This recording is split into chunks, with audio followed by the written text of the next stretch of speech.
আসসালামু আলাইকুম, welcome back to my channel. আজকের ভিডিওতে থাকছে ইফতার স্পেশাল ভেজিটেবল রোলের রেসিপি। প্রথমেই একটি কড়াইয়ে পরিমাণ মতো তেল দিয়ে দিতে হবে। আমরা এখানে সরিষার তেল ব্যবহার করছি, আপনারা চাইলে সয়াবিন তেলও দিতে পারেন। তারপর এর মধ্যে দিয়ে দিতে হবে পেঁয়াজ কুচি এবং মরিচ কুচি। কিছুক্ষণ ভাজার পর এর মধ্যে দিয়ে দিচ্ছি আলু এবং গাজর। আপনারা এখানে আপনাদের পছন্দ মতো সবজি নিতে পারেন। কিছুক্ষণ নাড়ার পর এখন এর মধ্যে দিয়ে দিচ্ছি বাঁধাকপি। এখন আমরা লবণটা অ্যাড করব। দিয়ে দিচ্ছি স্বাদ মতো লবণ, হাফ চা চামচ হলুদের গুঁড়া এবং হাফ চা চামচ শুকনা মরিচের গুঁড়া দিয়ে সবগুলো ভালোভাবে নেড়ে ছেড়ে দিব। এখন ঢাকনা দিয়ে ঢেকে রাখবো সিদ্ধ হওয়ার জন্য। কিছুক্ষণ পর ঢাকনা উঠিয়ে ভেজিটেবলটা ভালোভাবে নেড়ে চেড়ে রান্না করে নিব। এখন আমাদের ভেজিটেবলটা রেডি। এবার আমরা রোলের ব্যাটারটা বানাবো। এর জন্য নিচ্ছি 1.5 কাপ আটা, হাফ চা চামচ লবণ, 1 টেবিল চামচ চিনি এবং একটা ডিম। এবার সবগুলো মিক্স করতে হবে। এর মধ্যে অল্প অল্প করে পানি দিয়ে মিক্স করতে থাকতে হবে। আমাদের ব্যাটারটা এখন তৈরি।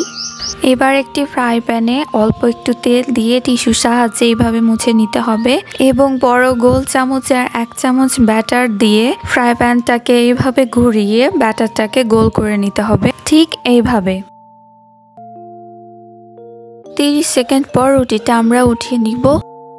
এবার একটি বাটিতে 2 টেবিল চামচ আটা নিয়ে এর মধ্যে পানি দিয়ে ভালোভাবে মিক্স করে এরকম একটি মিশ্রণ বানিয়ে নিতে হবে। তো এইবার আমরা একটি রুটি নিয়ে এর মধ্যে ভেজিটেবলগুলা এভাবে দিয়ে দিব এবং দুই পাশে ভাবে ভাঁজ করে এর মধ্যে আটার ওই মিশ্রণটা লাগিয়ে দিব। সাথে এই সাইডেও লাগিয়ে নিব যাতে খুলে না আসে। এইবার রুটিটাকে এইভাবে গোল করে রোলের শেপ দিয়ে নিব।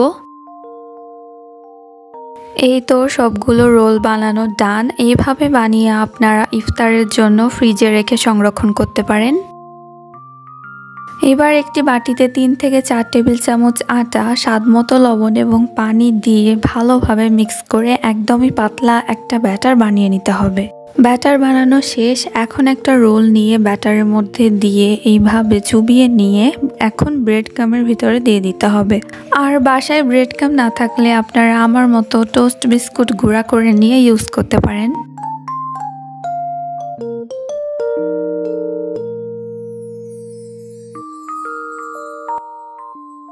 এখন একটি কড়াইয়ে পরিমাণ মতো তেল দিয়ে তেলটা গরম হয়ে আসলে আমরা রোলগুলা দিয়ে দিব এবং সবগুলো রোল আমরা গোল্ডেন ব্রাউন কালার করে ভেজে নিব। তাহলেই আমাদের মজাদার ভেজিটেবল রোল রেডি।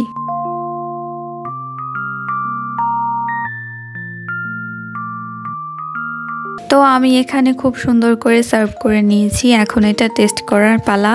আর এটা কিন্তু হোমমেড সস। তো বিসমিল্লাহ বলে এক বাইট নিলাম। মাশাআল্লাহ, খেতে অনেক মজা হয়েছিল। আপনারা চাইলে আপনাদের ইফতারের আইটেমে এই ভেজিটেবল রোলটা রাখতে পারেন। ভিডিওটা ভালো লাগলে অবশ্যই আমার চ্যানেলটা সাবস্ক্রাইব করে পাশেই থাকবেন। আল্লাহ হাফেজ।